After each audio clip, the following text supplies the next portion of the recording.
for some reason. There we go. Salam from Turkey. Here I am in Istanbul again after a wonderful day of discovering a new market literally on my doorstep. How's your day been? How's your fasting going? Well, we're at the end, aren't we? We've got one more day left to really make the most of this blessed month. How are you feeling? Have you attained what you hope to attain? And of course, only Allah knows whether we've achieved the big ones, forgiveness and being spared from hellfire. Subhanallah, inshallah, we are all cleansed at the end of this month. I've got some wonderful guests coming on board today. We've had a few tech issues, so you're going to need to bear with us, please, inshallah. I'm going to introduce Jalal Ibn Saee Mumtanayeh. Now, Jalal was born in Afghanistan and raised in Texas. He's the director and lecturer of Al Fitra Academy, which is an institute that provides affordable Islamic education and events. And he is also the founder of One Eid Celebration Committee, which revived the sunnah of Eid outside, the Eid prayer outside in the UK. He's hosted mass celebrations throughout UK and Europe, and he does this all voluntarily, but professionally, he's an IT project manager. Assalamu alaikum rahmatullahi wa barakatuh. Wa alaikum assalam wa rahmatullahi wa barakatuh, Sister Lauren. How are you? It's been a long time. How's your health? How's family? How's everything?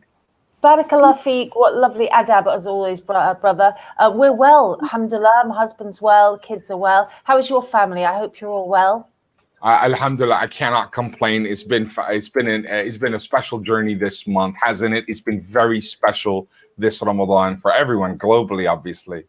I think before we move forward, because we want to talk about Eid, guys, a little bit today, is Mumtanayeh going to be joining us right now, or do you want her to join? Yay! Assalamu alaikum, Mumtanayeh. It's so lovely to see you. My special friend, she's the co-founder of One Eid Celebration Committee and operations manager at Al Fitra, and she's by profession a composition artist, calligrapher and art therapy teacher. She teaches children sacred teaching through Islamic art. Allahu Akbar. Salam, sis, how are you? Alhamdulillah, I'm very good, excited. It's been announced now, so we've got a day in hand to be prepared and get all our things ready, inshallah, for Eid. So alhamdulillah. So brothers and sisters watching, Brother Jalal, don't forget to live stream this on your page. Do you mind if I just do that now while we're talking? I may as well. You go ahead. You go ahead. I'm just going to thank our hosts. Our hosts are watan.org.uk and brothers and sisters around the world. I think you know that by now.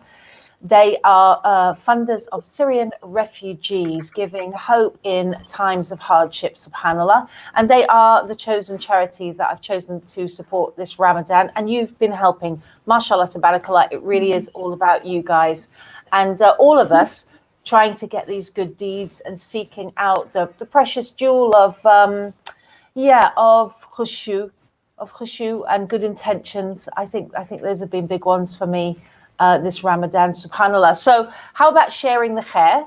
As we get going, all you need to do is click the link below and you can share and live stream on your webpage, on your Facebook Live. And then anybody who feels like learning from this and taking away good knowledge, and also, of course, funding a Syrian family, inshallah, during this blessed month and beyond, then that would be amazing, inshallah ta'ala.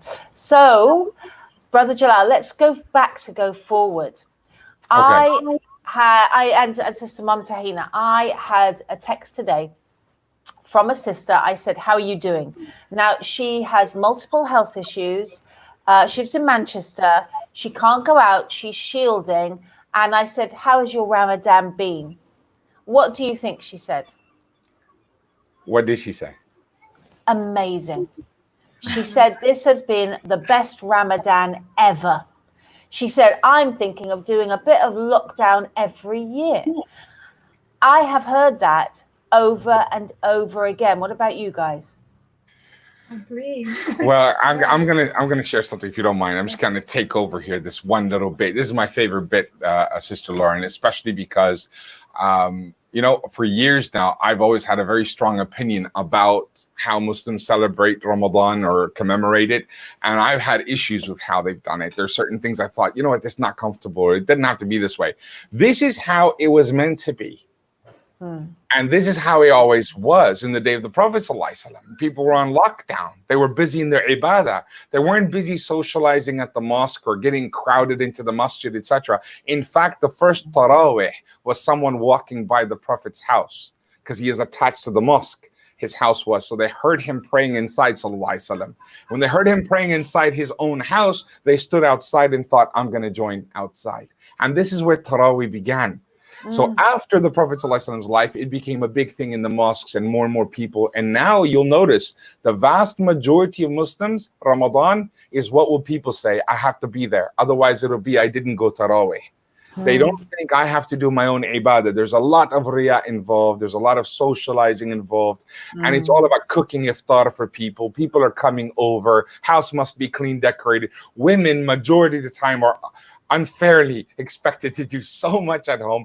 And then they miss out on the worship aspect of it. So let's talk about this month.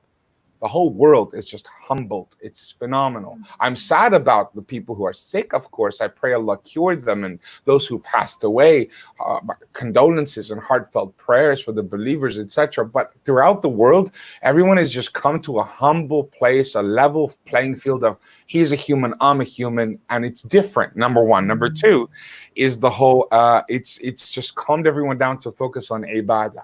And here's an aspect of Ramadan I'm just going to poke at, and then I'll leave it to you. I don't want to go into a little monologue. So I'm just going to say this little poke here. And that is that Ramadan, every year, thinking about it's coming, Tarawih. That's what comes to mind. What else? Iftar. What else? Suhoor. What else? Masjid. What else? Quran reading. What else? Prayer and dua, etc. All of that stuff happens in the night. And the 5 pillars of Islam, the pillar of fasting is fasting in the day. It's not at night. So the day of fasting, the daytime is sleep through it or work through it, ignore it, get it done, get fasting done. It's all about iftar till suhoor. And this year, Allah has taken us back to realize, no, it's about the daytime. It's about fasting, the fard. The night is a gift that we can have prayers and dua, etc. So think about those two things. One is, I feel this is how it was and how it should be, that everyone should focus on their own ibadah, not about da'wat and dinners and hosting. No, about your worship. And second is the humility and just that aspect of daytime prayers to Allah, not just only about nighttime. This is what I've taken so far, and it's been phenomenal for me in all honesty. MashaAllah. Mumtanayeh, and you as a mum of how many children have you got? We have 3 little ones, and then we've got 5 big ones. So MashaAllah. MashaAllah, tabarakallah. Very different experience for the kids Ramadan, but for us, this has been a very unusual Ramadan for us. We're always super busy planning for one Eid and festival, the Eid prayer, thousands of people attending. So now that we're in this situation where we're still really busy, but our focus has changed and we're actually trapped at home, definitely I think the Ummah really needed this. The Ummah needed this grounding and this humbling and this going back to Allah. And that's what Ramadan is here for, to cure the sick hearts. And we all needed that, and we were forced to give that time, alhamdulillah. So I think this was a big blessing for the soul in disguise. Yeah, fantastic. I have to agree with her 100% that I needed this myself personally, Lauren. Us, right? We're busy, we're running station to station, event to event, etc. And this Ramadan has just been it was rejuvenating. Truly, it was rejuvenating. It's my favorite. I feel I got to connect with the people who are afflicted as well. We did a food drive. The first time ever this year, I've done something in Afghanistan, which I'm very, very happy. First time ever. And the brothers, my cousins and relatives, they've been delivering food on the streets to the poor, and the poverty is next level now for some reason. It's really sad. There's so many poor people and without food. We work all day, all week to build up and save up for our bills at the end of the month. A lot of these people, they work all day, all night for breakfast, maybe not even much of dinner. And now they have no place to go, lockdown, shutdown. There's a lot of people with no food. And getting that food to them, most people don't realize this. It's not going to come on media. Media is all about how many died. Media is not about how many can we save. It's very unfortunate. Media is about how many died, and that's what people want to know. Am I going to die? Is it going to affect me? Very selfish mentality, but it kind of humbled us. So we delivered the food, and the other day they told me, Brother Jalal, that we heard of hospitals that are in the outskirts in the poor area, loads of COVID-19 patients locked in these hospitals, and everyone's staying away, avoiding. It's not getting enough food. Some of them are going hungry for 2 days, 3 days. And so we now diverted our iftar to the hospitals first and then out to the streets. So they went in there, they had all their gear, they were in the white suits, outfits, they went there. And it was pretty heartbreaking because, you know, when we think COVID-19 hospitals in the West, still a nice hospital, it's just a lockdown wing of a hospital. It's proper prison there. Gates, everything locked down. They'd stick things through stakes, through gates. It's just ignorance in different areas, isn't it? It was just so heartbreaking seeing them. And even inside, you could see the faces. They looked like monsters locked up. They had masks on. You couldn't see their faces. It was heartbreaking, subhanAllah. Really hard. Like, wow, poverty, struggling, and now this. And these are things that people don't see. And there's no media telling us these things. So I had someone go out there, take pictures, send them to me. And so that's a feel-good factor here. We got food to them. We looked after them. Proper food, what you and me eat. Not just, you know, any, but proper, you know, Afghani style. Big yard, massive pots, the size of half a car, and cooking all that rice and meat. We proper gave them meals. So now mashallah. That's just beautiful. So, you know, the forgotten people has really been the theme of this month for this series. Remembering our brothers and sisters in Syria because they haven't just vanished. Let me show a short video about what we're working on here, and then we'll come right back. It's about 1.5 minutes, guys. Stay with us. Brother Hamza, are you ready? Inshallah. We may come back to that. I think Brother Hamza's busy with something else. Nope, there we go. Qasim, Emergency Response Manager in Watan Foundation, talking to you from Marathon Masreen town in Idlib province. We are here in our reception center, as you see. It's a collective center to receive IDPs who fled recently the hostilities in southern Idlib and western Aleppo. This center have been found for around last 2 weeks, and we have recently launched this project in cooperation with different donors. We receive around 100 families, around 400 to 500 members, and we're planning to extend the center to get more capacity of the IDPs. As you see, we have prepared, there's a heating, shelter place, and it's a collective center that families comes, women and men live separately in. We have like 4 big tents here, and now we are extending. As well as we provide the water sanitation services, so latrines, drinking water, and as well we provide each day 2 meals for all the families who are living in here. As you know, over the last month, around 900,000 IDPs have fled from their homes and were displaced, according to the United Nations. We invite all the parties to take responsibility, cease the hostilities, to exert more efforts, to get more funds to respond to the crisis. I would thank you again, all the ones who donated, all the donors who cooperated with us to provide these assistance. With your cooperation and with our coordination, we inshallah reach more IDPs, reach more beneficiaries, and provide a decent living for the people. Thank you so much.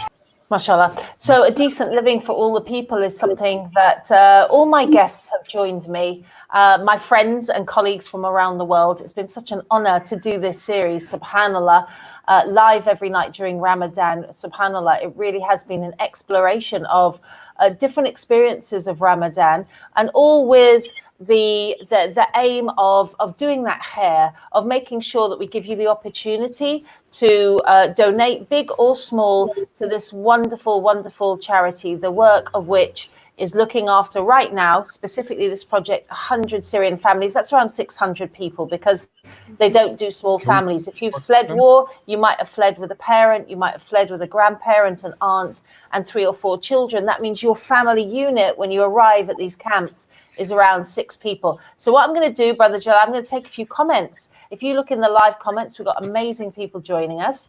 Aslam, Okay. assalamu alaikum. Yes, go ahead, Jalal. I was going to ask, is this work they're doing right now? Watan's the name of the charity. They're based here. Yeah. They're based here in the UK. Based in the UK, yeah. Because we do a lot of work out there, and we could direct that through them. There's so much we need to do for the Syrian brothers and sisters. SubhanAllah, they are our responsibility. What Muslims don't realize, you're not doing anyone a favor except yourself by helping them, because the Prophet ﷺ spoke about them specifically. He said, these people, Asham, they will always have the haqq amongst them to the day of judgment. They are a people who will have righteousness, they will have deen, they are our preservation of the future and the past of everything we are. They are so important. Bilad al-Sham is just everything. After Mecca, Medina, it's them. So we need to remember. And Mecca and Medina, Allah protects. Remember that. In hadith and ayat. Mecca and Medina protected by Allah Azza wa Jal. But Sham, Allah has put that responsibility on us. Sham, Allah has put that responsibility on us. From Philistine to Sham, all of this area, Aqsa, the prophets, the Anbiya of Allah, hundreds, subhanAllah, so many were there. They set foot on that land. We have a responsibility to deliver. So one Eid and all of us, inshallah, Sister Lauren, we'll have to speak after. I'd love to target that. This is something that's really dear to our heart, because even last Ramadan, our campaign was for Syria, for Idlib in particular. And we managed to distribute over 35,000 loaves of bread. And that was our campaign. So we were campaigning for bread, and we were campaigning for tents, because some of the state of the tents that people are living in is not acceptable. Well, you know what, sister and brother, when the people arrive from Idlib, they arrive and they sleep in a mass tent, in a big tent, and you move your property ladder is moving from a mass sleeping quarters, women on one side and men with other, obviously breaking up family groups into gender for safety reasons and just haya for privacy reasons. And then you dream of getting your own tent, brothers and sisters. That's the dream. SubhanAllah. We want to get on the property ladder here. We dream about buying our own homes here. And so for somebody to have a dream to just be able to have privacy, to be able to have to be with their family in privacy, SubhanAllah, these are blessings that we just do not even acknowledge in our lives, that we have these it's not even a second thought for us. So I mean, for us, it was such an amazing accomplishment that we could provide things like this, which in our heartbeat, if somebody came to you in the middle of the street and said to you, could you give me this? Because you would help these. So it's like out of sight, out of mind. But the Ummah doesn't work that way. We're not out of sight. We are constantly together worshipping Allah. Allah sees us as His worshippers, and we are believers, and we're an aid to one another. So for that reason alone, I think, even though Ramadan is such a special time for us to give and get the rewards from Allah, this needs to be a year long, every day. I gave a tent today. Tomorrow's a brand new day. Just because you gave it yesterday doesn't mean you can't. It's a brand new day. So these projects. That's a really good point. Yeah. Well, sorry, go ahead, Jalal. No, go ahead. I was just going to. Sorry, is my mic working? I was just going to say that the day of judgment is a scary day, and Allah Subhanahu wa Taala describes it in a horrific way. In Surah Insan, Allah says when they give from what they love, not just what they want to get rid of. And when they give, they don't even want thank you. They're giving donations because they fear the day when faces will look horrified. And the description is difficult in Arabic to translate. But here's an example, an illustration. If I would have loved to show you a picture of this, but there's a picture you can Google, type the word scream. Okay. The scream, right? That's what I imagine. Worse, much worse. And that's how everyone will look. The faces will be stretched and panicked and feared. Now, having thought of that day when there's no shade, no comfort, no security, and you're panicked, all you want is someone to help you. If someone could just pull you aside and you can escape the questioning. Well, on that day, the only thing you can really do is have Allah Azza wa Jal help you. and save you. And he has a shade for 7. And one of the 7 are people who constantly give. Every time someone asks, you respond. And that's what I immediately thought of when Jannah mentioned that, you give again and again. We have to. When your kids eat food, the next day they ask to eat again, you don't say, oh, you ate yesterday. They eat every day. We have to feed them every day. So this is the thing. When our ummah needs us, they need us every day. But here's the thing. Let's say you give until the point you can't give anymore. Then you do what Rasulullah Sallallahu Alaihi Wasallam did. You see, there's no problem with not being able to give. Don't be embarrassed. If anyone doesn't have it, subhanAllah, it's not your money. It's Allah's money. He just didn't give it to you to give away. Everyone who has money to give away, it wasn't theirs. Allah put it in our hand as amana to see what we will do with it. So having this and keeping this in mind, if you haven't got money, don't be shy. Don't be embarrassed. Stand firm, stand tall. Allah has blessed you. Now what did Rasul Sallallahu Alaihi Wasallam say? What did he do when he was in your shoes? When he had nothing to give? He wasn't embarrassed. He cried. He had tears. He became emotional. And his wife said to him, oh, beloved, give. Why won't you give? Why? She knew. She didn't say what's wrong. She said, just give. I see you're looking at the poor people. And he said, I have nothing left. I want to save the whole world. And don't be proud of me or be impressed by me getting emotional. That's how every one of you feel. Every one of you feel that way. That I want to save the world. Every Muslim on the planet wants to save the world. That is a fact. Anyone with iman in their heart wants to save if I could just fix everything. That was the messenger of Allah Sallallahu Alaihi Wasallam. And what did he do when he had nothing? He campaigned. He said, I don't have it. Abu Bakr, have you got anything at home? Umar, have you got anything? No, Ya Rasulullah. Well, let's go ask Fulan. Let's go ask Fulan. Let's go ask Fulan. And they made it. They came back and they gave to the poor. Khadija radiallahu anha said, oh, beloved, take everything I own. It's yours from this day forward. Do with it whatever you like. And when she passed away, radiallahu anha, she barely had enough to be buried with. She was the wealthiest woman of Mecca. And did he usurp it? Did he take it and go live in Hollywood? Did he build himself a house? He took her wealth and he spent it on the poor and the ummah, so you and me, descendants of that ummah, could say, La ilaha illallah, Muhammad Rasulullah, and know how to pray, and know how to give zakah, and know the 5 pillars so we can go to Jannah, inshallah. The ultimate goal of every Muslim. This is just a temporary abode, a pit stop, a gas station, a service station to refuel. So only a fool builds a permanent palace in this life. This is just to refuel, and the only fuel you need in this pit stop is hasana, amal salihah, good deeds, righteous deeds. That's all we need. So I'm 100% with every organization like this. I am with Watan. Allah Azza wa Jal bless you, brothers and sisters, for all that you do. Our Syrian brothers and sisters need us. Last year we sent, this last Ramadan, we sent tons of tents to the refugees. My heart was breaking. It wasn't enough. But tent, I wouldn't put my kids in a tent. I put them in a house. But we give what we can. And then the food, subhanallah. So, well, one of the things that this campaign is really important to me as a woman, as a mother, is the hygiene kits. So this £100 is food and water and hygiene kits for 6 people for 1 month. And brothers and sisters, go and have a look at watan.org.uk, the links below, and do what you can. You can't do a whole kit. Do what you can. You can go to my Just Giving page and do what you can on this blessed day. One of the last sacred days that we're going to have. One of these last, moments, subhanAllah. But the hygiene kits, Mumtanayeh, you have children, right? When they're running around and their hands are dirty, what do you want to do? You grab their hands and you wash their hands, right? And all you want to do is keep their clothes clean. And I have sat in refugee camps in Gaza, and I've seen the mothers looking, and they're okay with their house being destroyed. They've got used to it because they say, Alhamdulillah, Allah will give me sakina. But they're not okay with their kids being dirty. Every time they see them, that hurts. And so hygiene kits, brothers and sisters, are so important. We always just think about barely keeping people alive. It's not good enough. We have to keep our brothers and sisters in dignity, in health, in some sense of not shame, because it's not a shame, this situation.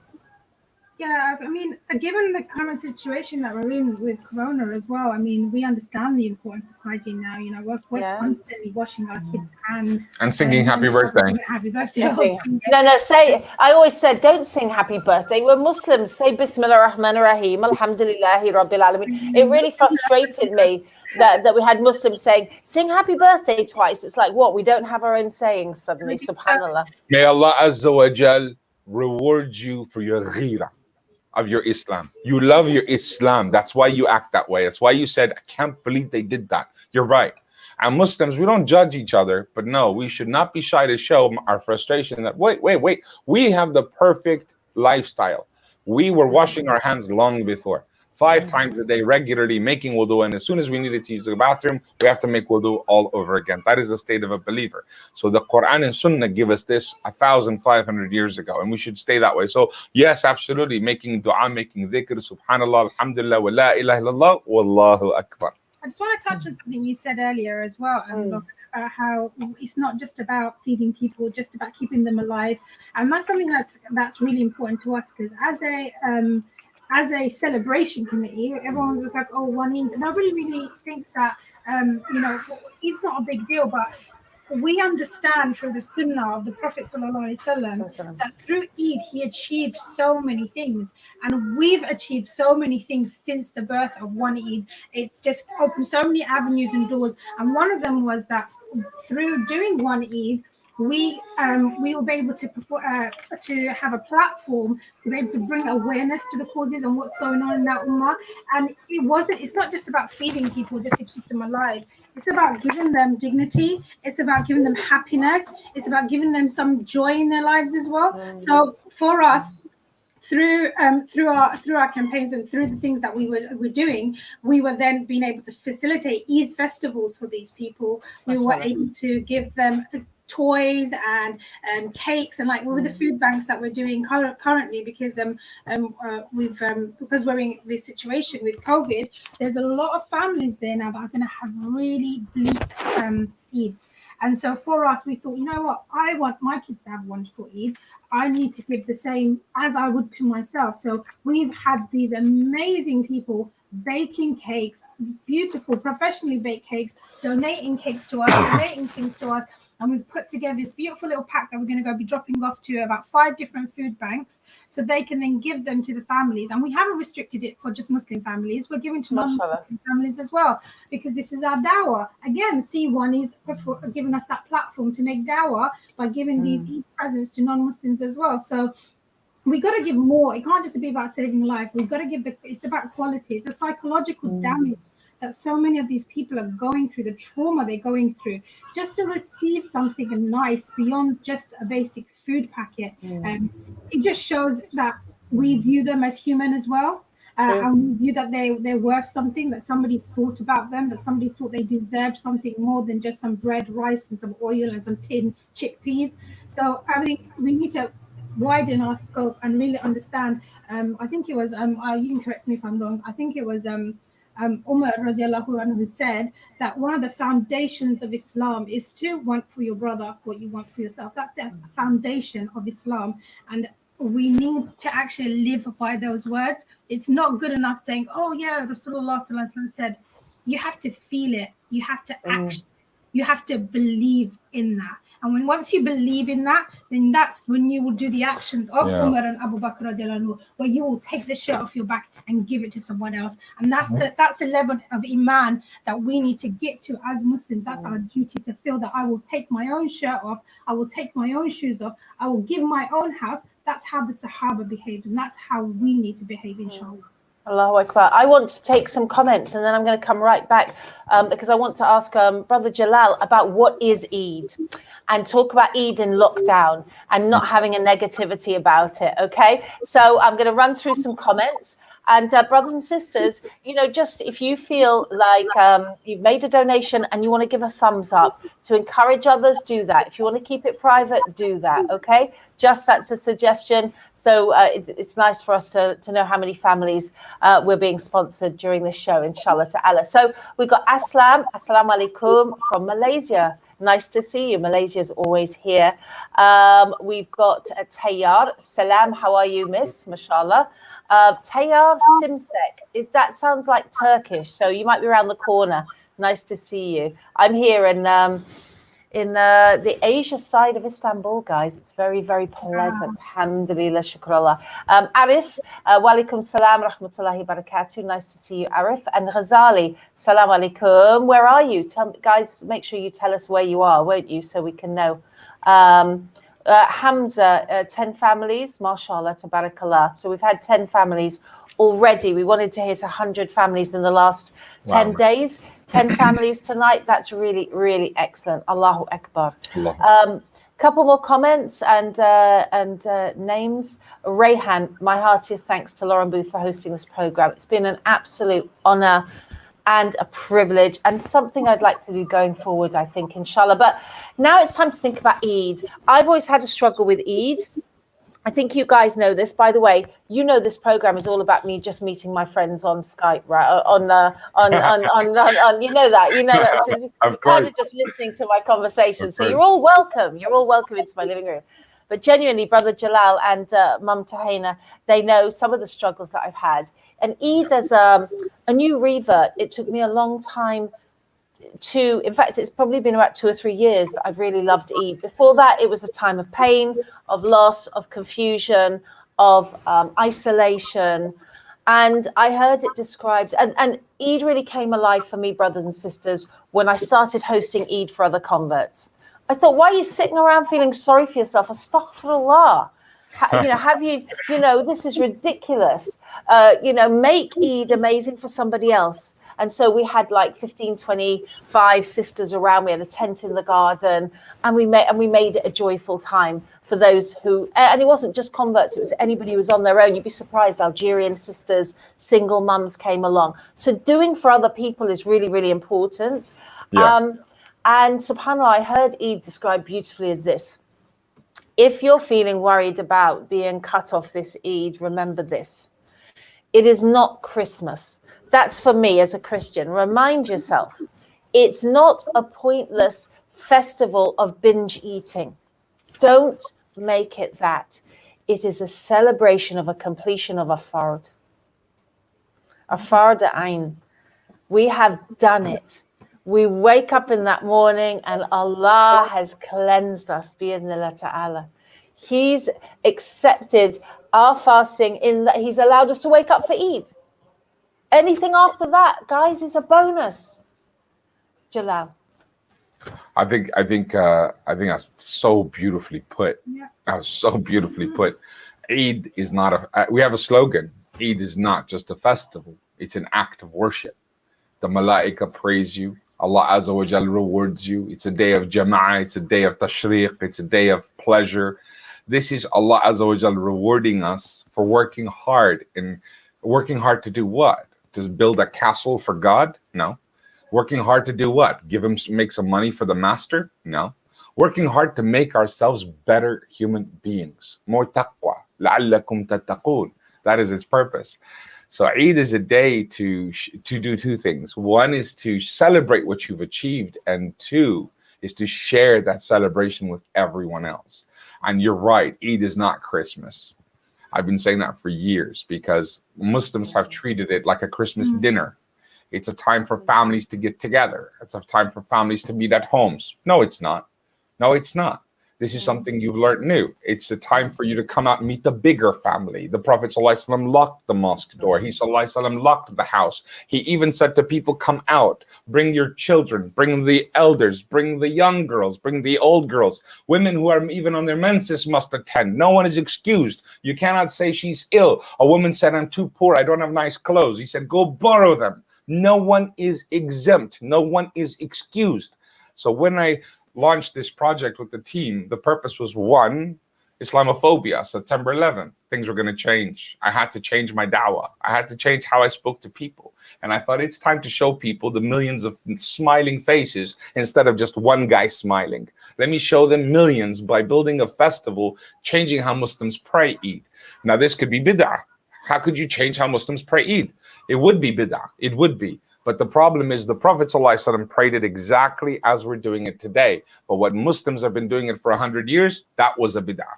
We left the women at home. Men went to the mosque. We gave the children no festival. Everything else was haram for them. And then on top of all that, we're expecting our neighbors not to think we're terrorists or crazy people, and they don't know who we are. We made no da'wah efforts. So one Eid's purpose was these 4 things. Revive the sunnah. Go back to the origins of having a festival outdoors, praying outdoors, eating outdoors, having fun outdoors with everyone else. That's the key thing. Not outdoors, with everyone else. If you have a coliseum that can take all the people in there, then that's where you do it. Point is, everyone must attend. The second thing is the women must be included. The third thing is kids gotta have fun. The fourth, they gotta smile. And the fourth thing is sharing it with the neighbors who are not Muslim, making them love Islam. And that's why Islam went from Spain to China. For us, for me personally, I grew up with reverts and converts from the 90s. I can tell you right now, they suffer the most when it comes to Eid. So for me, I was telling families, you're so selfish. These people gave up their lives because they believe in your deen better than you. And they've come to your deen and you've locked your doors and gone home with your family and left them out and told them, by the way, don't do Christmas. By the way, don't do Don't do birthdays. Don't do birthdays. See your eyes opened up there. Yeah, it's like... You can do birthdays, you just don't have the candle and the blowing out candle and all that nonsense, but you can have a birthday where the Prophet ﷺ fasted on his birthday. Yeah, so don't do that other bid'ah stuff. But more important is do Eid twice a year. And oh my God, Muslims, spend money. Spend money on Eid. Buy things for your kids. This is not a time to hold back. Buy things twice a year, be extravagant. More extravagance on Eid means they love Islam more. They grow up loving Islam more. Remember that. Just look at how people in kufr love their kufr more than we love our Islam. It's how you spend upon it. So yeah, I'm so happy, Sister Lauren, that you're hosting reverts. And that's what we're doing. We want reverts to come to your house, to our Eid festival, and be together with everybody. No one should forget them. We can talk about that in a minute, actually. We can big that up. We've got about 10 minutes because we started late. If that's okay, guys, 10 minutes.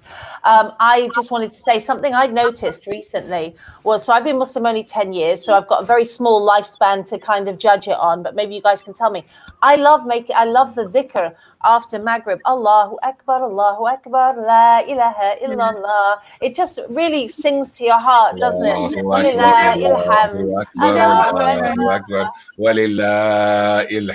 know what, Lauren? Actually, the fact that you just said that, it's been playing on my mind that we hear that in the morning of Eid when we go to Eid prayer.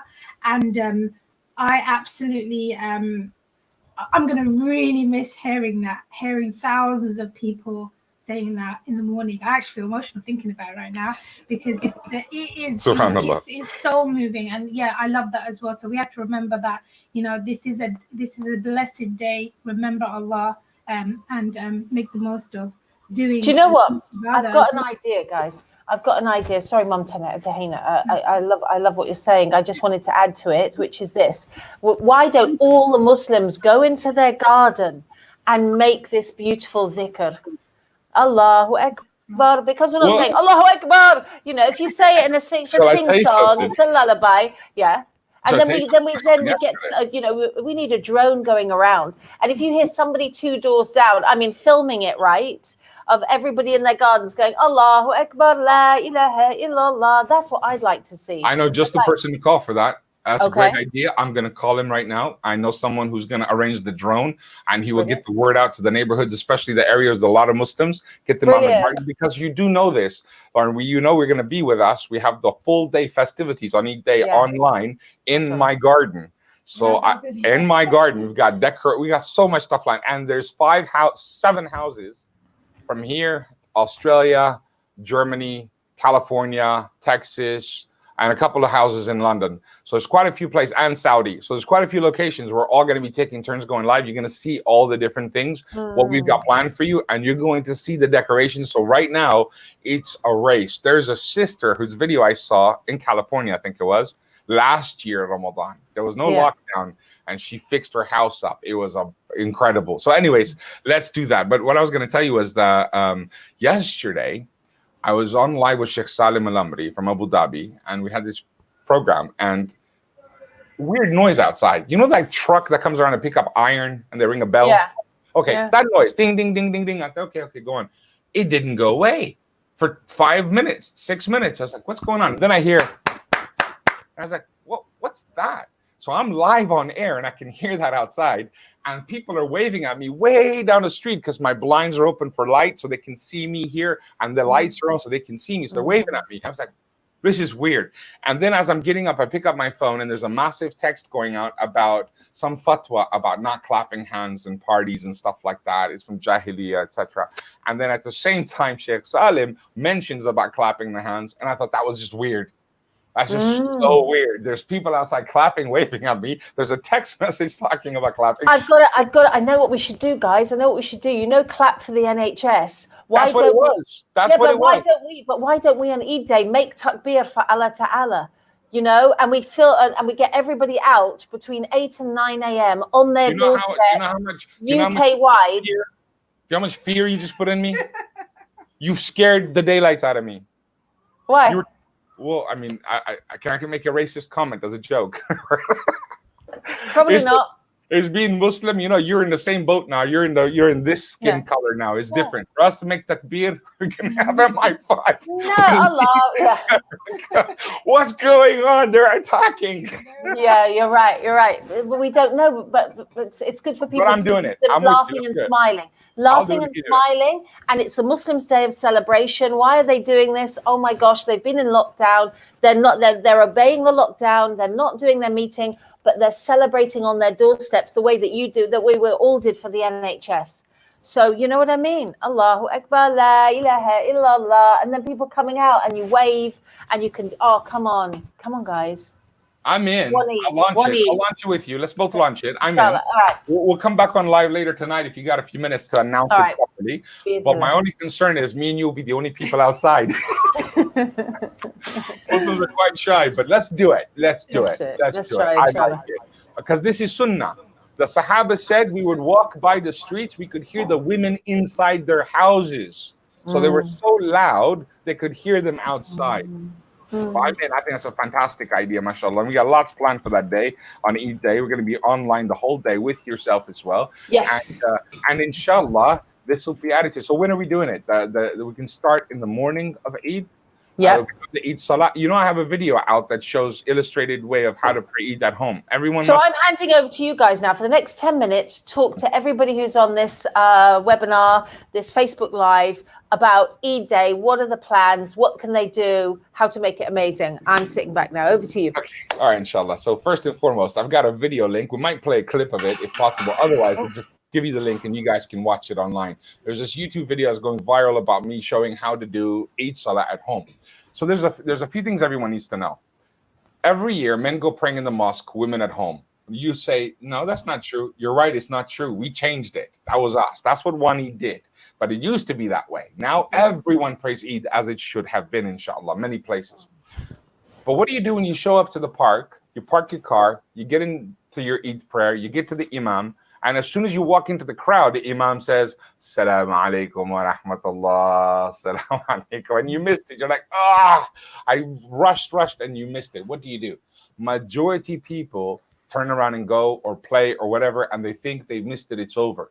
What you don't realize, brothers and sisters, is Eid Salah is sunnah muwakkida in some madhab and fard kifaya in another, but it is something we must do. There's no option of not doing it. So you pray Eid Salah on your own. You don't miss it. So when it comes to Eid Salah, when you go to the mosque and you miss it, or the park and they've said salams, you have to pray 2 rakah. But you have to know how. And majority of people don't know how to pray Eid. They don't know how many takbir. They don't know how to do it. I've illustrated in this video so easy, okay? And I'm not going to call it Eid for dummies. I'm going to call it Eid for Muslims because that's what it is. Majority of us don't know. And I did not know once upon a time, and now I know, so I'm sharing it with you. So number one, everyone has to pray Eid. Men, women, everyone. Number two, Anas ibn Malik radiallahu anhu, in his day, something happened, and they could not pray Eid Salah, and he prayed in his house. And he made the Eid Salah in his home in Jama'ah. So you can have Eid Jama'ah in your backyard, You can have Eid Jama in your living room, and the man of the house leads the prayer. And the only difference is it's exactly as you pray Eid in the park, but there's no khutbah. So you finish, salam alaikum, you stand up, you say Eid Mubarak, and you have a great time all day. So that's number one. Number two, there's no adhan and there's no iqama. No adhan, no iqama. So there's no adhan, no iqama for Eid. And number three, don't confuse it for Fajr. You still have to pray your Fajr. So Fajr is separate from that. So that's number one. Number two, now you want to talk about the Eid project itself then? Yeah, we're going to have a online Eid festival. So COVID's not going to stop us. Obviously, we do the big Eid festival in the park, thousands of people, wonderful day. And we were quite sad when we had to cancel it. And we still had hope. We were like, no, we're going to try. And then it wasn't going to happen. So we then decided we're going to do an online festival. We're still going to have that joy. We're going to have a full day from Fajr all the way until midnight. We have something planned every day online. You can visit our website, which is www.eid.net. If you click on there, you'll see all the shows. We have sister shows, we have kids shows, we have competitions, we've got Quran competitions, Nasheed competitions. We've got a family quiz. We're giving away £500 Eid money to the winner. We've got a lovely lineup of different Nasheed artists. We've got yourself, Sister Lauren, booth there as well. Alhamdulillah. So it's going to be a really wonderful time. What we want to do is we want to make sure everybody's having a safe Eid and they're staying at home.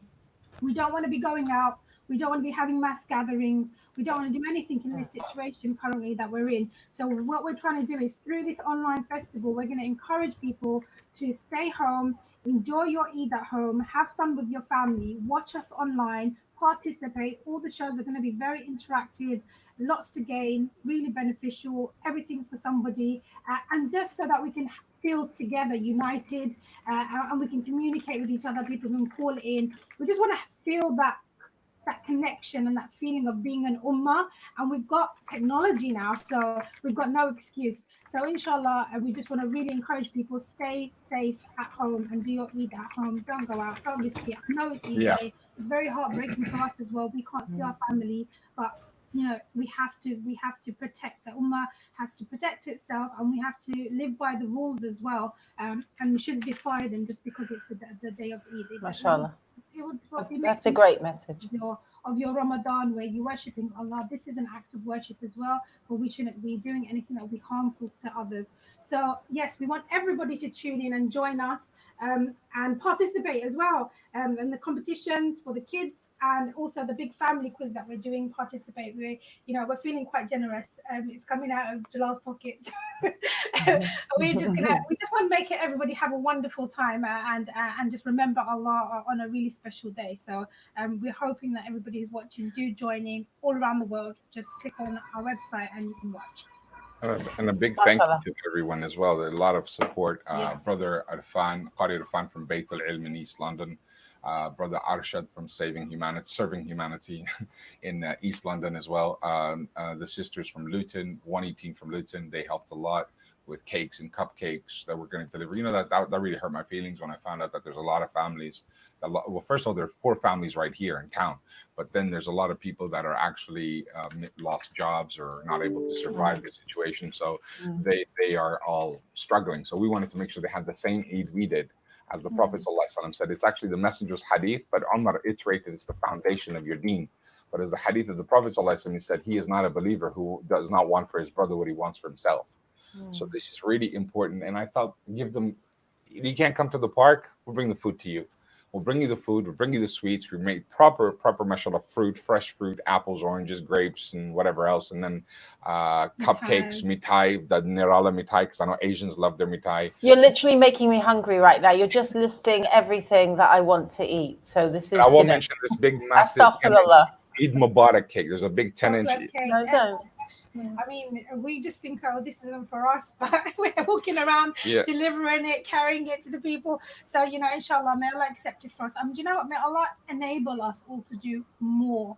I don't want us to feel like, oh, wow, we did this. No, this is the least we can do. We want Allah to choose us to be those who are, as he says in the Quran, those who serve in his deen, those that serve the poor, feed the widow, help the orphan, is aware of their neighbor, given the rights to the community. That's our job. So this month that left was the month of the Quran, and so through this we should have learnt these lessons so that we can live the Quran now.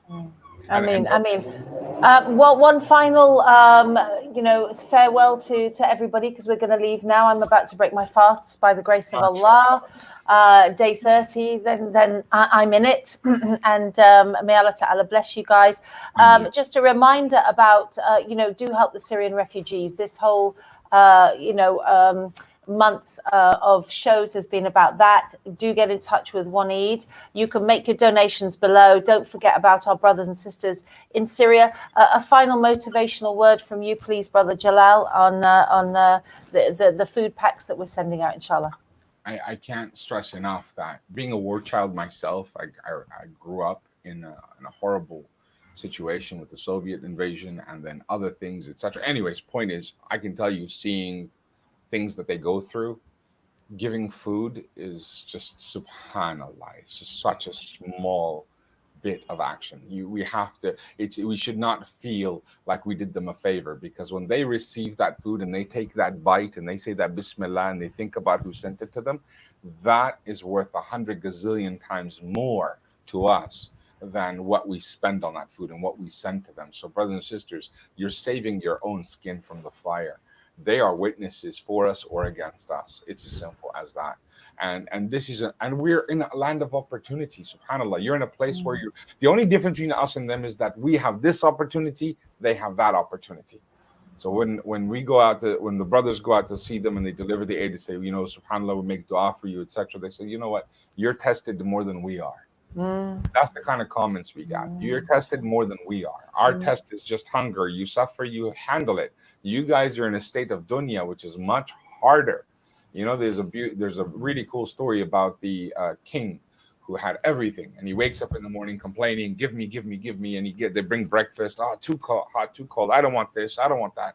Fine, I'll eat this. Then he gets stressed. Not this color, not that color. Changes. Not this horse, not that horse. Too tall, too short. I'll ride this one. That arrogance. And finally, he's on his way, and someone says, Salam alaikum. And he's like, I don't have time for this. And he grabs his horse and stops him. And he says, Salam alaikum. And he goes, Wa alaikum salam. Let me go. I have to go. I'm busy. He says, no. What I have to say is for you. I don't want to be here. I'm here for you. And the king looks, okay, say it. He said, no, lower your head. It's your news. And he lowers his head. He goes, lower. And he lowers it again. And he lowers his head. And the man says, Ana Malikul Maut. I am the angel of death. Where are you going? And from that moment, just one more, nothing. You fall off. That is how we leave this world. And Allah subhanahu wa ta'ala says in the Quran, when that moment, and we are kings, my brothers and sisters, we're all kings and queens. When that moment happens, Allah tells you what you're going to say. Let me just one more minute. I had some money. Let me just throw that away. Let me give that. Let me just buy a little bit for my akhirah. Let me just put something in. Do it now while you're alive and well, subhanAllah, before that moment comes. Give some more. And if you've given the shade on the day of judgment for the 7 people under his shade, one of them is the one who gives with the right hand, the left is unaware. And Rasul Sallallahu Alaihi Wasallam said, and the ulama, they say, the distance of the shade is equivalent to the sincerity of the giving. And Rasul Sallallahu Alaihi Wasallam gave until he had nothing left. And the kuffar, the mushrikeen, they say, there's a crazy man in town. He gives as if there is no such thing as poverty. And that is when you truly show your belief. The Prophet Sallallahu Alaihi Wasallam said, when you give on the path of Allah, it is a proof, the sidq, it is proving that you truly believe. Kalima la ilaha illallah. So you want proof that you believe in Allah, you give in charity. That means you believe. This is hadith of the Prophet. It wards off any hardships, calamities, aunties saying, please make dua for this, make dua for that. SubhanAllah, give charity. Give again and again. That is the best dua you can make. Oh, but I am sick. I want this. Give charity. Cures come. Wellness is come. Oh, my life has been difficult financially. I'm struggling financially. Give charity. Watch how your life changes. The last thing I will say about charity, Sister Lauren, is Allah puts risk in your pocket. It is written 100%. You can never get 1 penny more, 1 penny less. So let me ask you this. By the way, if you don't believe that, you're not a Muslim. A Muslim is defined by belief that Allah writes the rizq 100%. Now, one penny will go up, now one penny will go down, except by dua, and even then he knows and he's already written it. So my point is, this is 100% written, right? So let me ask you a question. Can this ever be a lie, Sister Lauren? A lie? Could it ever be a lie that Allah said you'll have this much and it not be that much? No. So what if somebody took some of your money away? What would Allah do? Leave you short-handed? What if someone steals from you? Would Allah leave that short-handed, your rizq? Would Allah do that to you? What if you took money and gave it to someone else? Will Allah leave your rizq reduced? It is written, you will eat this, drink this. You have no choice in the matter. Before you die, you will spend this wealth. Oh, but I have so much wealth, I won't spend. That's not yours. The only wealth that's yours is the food you eat and the clothes you wear. That's it. The rest will be taken from you when you die. It's on borrowed time. Except for anything you gave in the path of Allah, that is yours. It will wait for you in the akhirah. Aisha radiallahu anha took the meat of the sacrifice. Ya Rasulullah, what do? Give it out to the poor, give it out to the family, and save a bit for us. She gave it all away and just a little bit left. She messed up. She couldn't help it. Too many people. She, Ya Rasulullah, I only have this much left for us. He said, no, Aisha, that is the only bit we're going to waste. All of the rest is waiting for you in Jannah. That is how we give, my brothers and sisters. Abu Bakr as-Siddiq had clothes. He looked funny. SubhanAllah, if I get up, I'll show you. You know, there's a tear here I can show you, all right? You think I'm joking. Abu Bakr as-Siddiq had tears in his clothes, and he had sewn them together. Why? Why did he do that? That very day, he wanted nothing with the dunya. He gave it all away, even the clothes on his back. He said, no, this is too nice. Grabbed a rag. When he came outside, people laughed at him. They mocked him because of how his clothes were. He gave 100% of what he owned away. And Rasul Sallallahu Alaihi Wasallam said, oh, Abu Bakr, what have you done? What have you left your family and you? He said, Ya Rasulullah, I've left them Allah and His Rasul. I'm not saying we should do that. We're not Abu Bakr as-Siddiq. I'm just giving an example of true Iman. And then when he did that, what did the Sahaba do? This is the example I'm giving you. I'm not giving you saying give everything. Look at what the Sahaba did. People mocked him. They laughed at his clothes, the Quraysh, you know. They said, look, what's he doing? And so the Sahaba saw that. They couldn't handle it. They could not defend him because what he did was right. They could not offend him. What could they do? They couldn't say anything. It was his decision. But they don't like the mockery. They went home. They took their stuff off. They put on rags. They stitched it together. They came out and looked just like him. By Allah, that is the brotherhood we need in the ummah. That we care when a Muslim falls, when a Muslim trips, or a Muslim is offended or insulted. That is the level of Iman we need. And for the non-Muslims, if they are scared of this, don't be. Because if we care about each other that much, subhanallah, it's 100 times more that we will care about you than we do now. If you love each other that much, you will look after all the non-Muslims even better than you look after them now. That is how low our Iman and our brotherhood is gone. Let's boost it up, except for the few. قَلِيلٌ مَّهُمْ. Allah Azza wa Jal picks you. Now here's the thing, Lauren. The last thing I want to say is this. We're not alone. We're not alone. 2 billion Muslims in the world, another 5 billion, inshallah, they will come to Islam. Put that aside. We've got 2 billion Muslims in the world, and these 2 billion, there's only a few that practice. There's only a few that chase forward. There's only a few that do. Well, here's the thing. It's okay. That's how it's supposed to be. Allah chooses a few always to lead the rest. Be honored you are chosen. So click that link and donate. How much should you donate? Till you feel a massive gash in your side. Do not give like a Western person gives, like, okay, here's 10 pounds, thank you. No, this money you're giving is not your money. You're giving to say, Ya Allah, here's the rizq you give me. I believe you gave it. Here you go, charity. Okay, Ya Allah, refill it, please. I need that money back. And it will come back as He promised. He will refill. Okay, Ya Allah, thank you for filling my bank up. Here's some more to charity. Ya Allah, my bank account's empty again. And watch the rizq come back. And do that over and over. And if you want millions of pounds to go through your hands and you want to keep giving charity, spend on the ummah, do that more and more. Allah will give you more open business opportunities, open work, and expand your ability. That's the only way forward, inshallah. Allah bless the brothers and sisters of Watan and every other charity that is helping Muslims, especially our brothers and sisters in Syria. I promise you, brothers and sisters, from my own experience, from your own experience, this is true, right? Allah speaks the truth. We're just reflecting that. Allah speaks the truth. Jalal is reflecting that. Allah has made his promise. Subhanallah Azim. I thank you so much. Please go to oneeid.net, brothers and sisters. Find out how you can celebrate a safe Eid. This is going to be on my website, on my Facebook Live, on my Facebook page. We shared this. You're already on our platform. Share. Sharing is sharing from your chair. And thanks very much. Please pay your zakat now. Before the end of the month, inshallah, help our Syrian brothers and sisters. You wanted to see this before I leave. Yeehaw! Have a good Eid. Houston, Yeehaw. Texas, London, all around the world. And inshallah, we'll see everyone else on Eid. Did you click on www.oneeid.net? That's where we are. That's what the festival is. Allah save you guys. Allah save you. Masalama. Jazakallah. Allah save you. Assalamu alaikum. Assalamu alaikum, guys. Assalamu alaikum.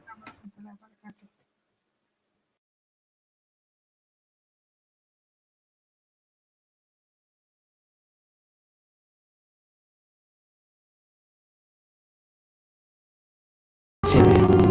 Since the beginning of this year alone, more than 500,000 civilians have been displaced, forced to flee their homes from the shelling hell, bombs, guns, fire, death and destruction.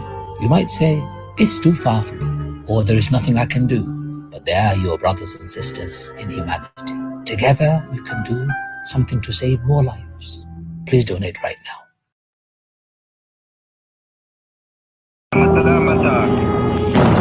It is Idlib in Syria. Since the beginning of this year alone, more than 500,000 civilians have been displaced, forced to flee their homes from the shelling hell, bombs, guns, fire, death and destruction. You might say, it's too far for me, or there is nothing I can do.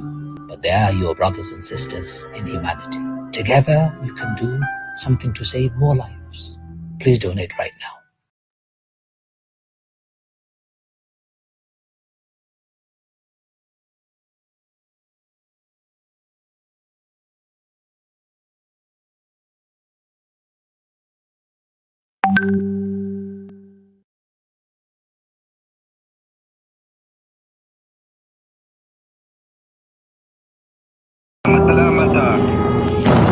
It is Idlib in Syria. Since the beginning of this year alone, more than 500,000 civilians have been displaced, forced to flee their homes from the shelling hell, bombs, guns, fire, death and destruction. You might say, it's too far for me, or there is nothing I can do. But they are your brothers and sisters in humanity. Together, you can do something to save more lives. Please donate right now.